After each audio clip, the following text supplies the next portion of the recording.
Hello guys, welcome to the Shoe Shimmerer. I am your host Richard, and let's get into the video. So today I'm going to be shining a pair of Allen Edmonds loafers, the Gregory model I believe. And the first thing that you're going to want to do before you shine any pair of shoes is, and if you can, is place shoe trees in them. I mean, they're excellent for making sure that the inside of the shoe is dry after you wear them, and they just help the shoe stay in their proper form. They reduce wrinkles. It's just a good idea to always use them. So the first thing that I'm going to do is actually brush them off. Now you want to use a 100% horsehair brush if you can. It's just really good for the shoes to just remove any extra particles, dust, dirt. If it's not really caked on there, you can remove dirt. Excess polish from maybe a previous time that you shine them and you didn't wipe them down afterwards.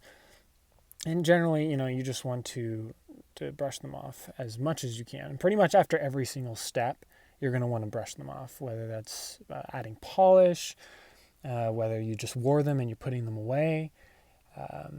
You're always going to want to just give them a little brush down. It's not going to harm your shoes at all. It's only a benefit to them. I mean, I've never heard of someone over brushing their shoes. Just give them like a quick brush, 30 seconds to a minute, and that'll do the trick.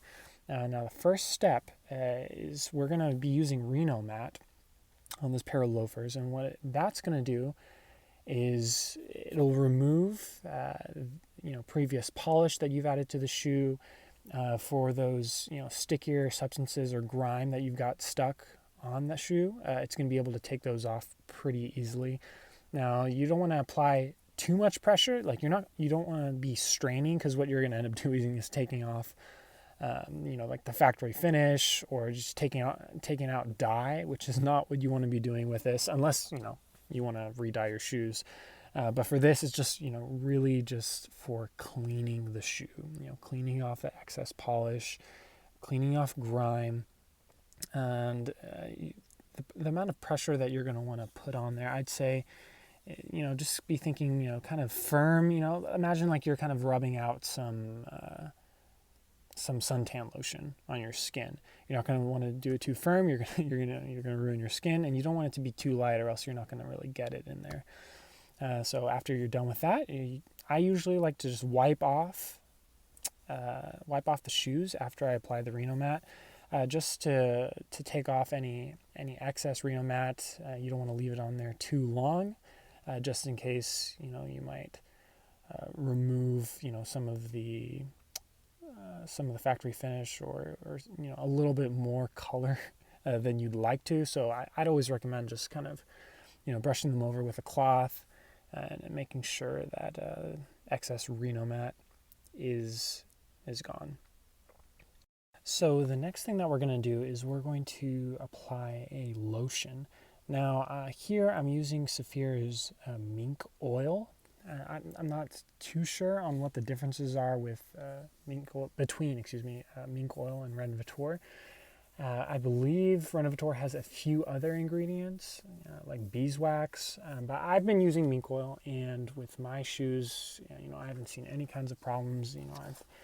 I've read some reviews based off of some really high-end shoes using crust leather that the Renovator might strip their color, but again, with most of the shoes that I know, they aren't made with that, and so I'm just using mink oil anyhow, and that does the trick. It's really just meant for nourishing the leather. It's going to leave a dull, or it should, if the leather isn't ground down. If it's a higher quality leather, it should leave the shoe looking a little bit dull. And what it's going to do is it's just going to penetrate that surface level and just nourish the leather. And I highly recommend using Saphir's, if not another brand, just some kind of leather conditioner. It differs from a polish in that, it doesn't contain any pigments, and it's really not meant to leave your shoe with a shine.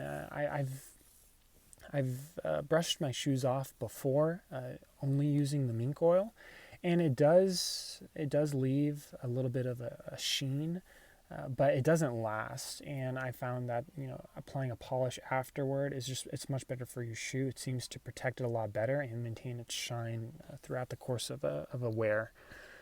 Again, after you apply it, I would give it 30 minutes or longer. I have some shoes where I'd apply the mink oil and I'd leave it overnight, just to let it penetrate the leather more. Just give it a deep nourishing. With this pair, I was actually a little disappointed with the quality of leather. It's not really the standard leather that I've seen in some of my other pairs of Allen Edmonds. It seems to be a little lower quality, and so it was just extremely shiny after applying the mink oil, and that just kind of told me that, hey, like this isn't really penetrating the leather. It's just kind of staying on the surface, which made it just look very slick and shiny.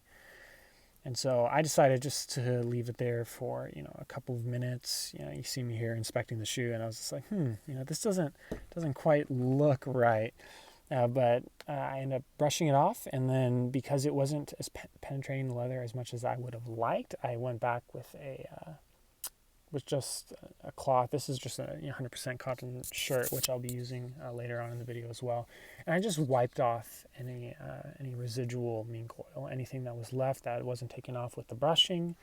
I just wanted to make sure that I was dealing with a clean surface, as I continued shining the shoe. Yeah, again, I was inspecting it, and I was a little disappointed, but I figured, hey, I just continue to move forward with shining the shoe. At the very least, I thought that I would be able to put a mirror shine on it. And so I do something here that I wouldn't really recommend, and I start with the mirror shine before I actually apply a polish to the shoe. And the reason was I was a little disheartened by the quality of leather. These were, I did buy these secondhand, and so I wasn't quite sure on how what the quality of leather would be once they arrived. And so I was a little disheartened, and I just decided, hey, I'm just going to try and put a mirror shine and see how it goes. And so I will end up applying a polish towards the end of the video, but I would recommend definitely applying a polish to the whole of the shoe before you go ahead and start a mirror shine.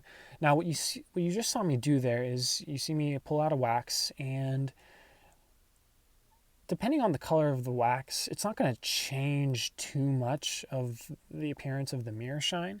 But generally speaking, I'm not going to want to put a light brown wax on the shoe, which is more of a burgundy or like a Bordeaux. You're just not going to want to do that. And so I kind of matched up the polish with the shoe. I also ended up pulling out another mirror gloss product from Saphir. So this wax right here is a Medal d'Or, but I ended up pulling out they have a specific mirror gloss Saphir product, which is better for just producing a really high shine glassage. And if anyone doesn't know what the term glassage is, it's just another way of referring to mirror gloss. There lots of people use different names for it, but they're all basically the same. Now, what I'm doing here is I got this tip from Elgin Oxford, so you can go check out his channel. I'll try and link his Instagram or his YouTube, whichever. And if I forget, well, someone can remind me. But what you're going to do here is you're just going to be applying wax in a few different layers to the toe cap.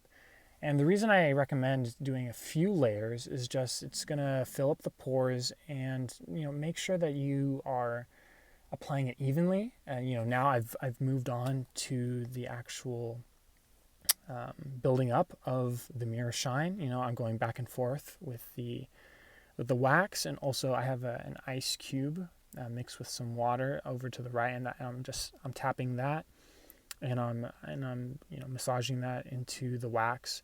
Now you're going to be using very light pressure, hardly any pressure at all. Really, you're just kind of gliding across the surface.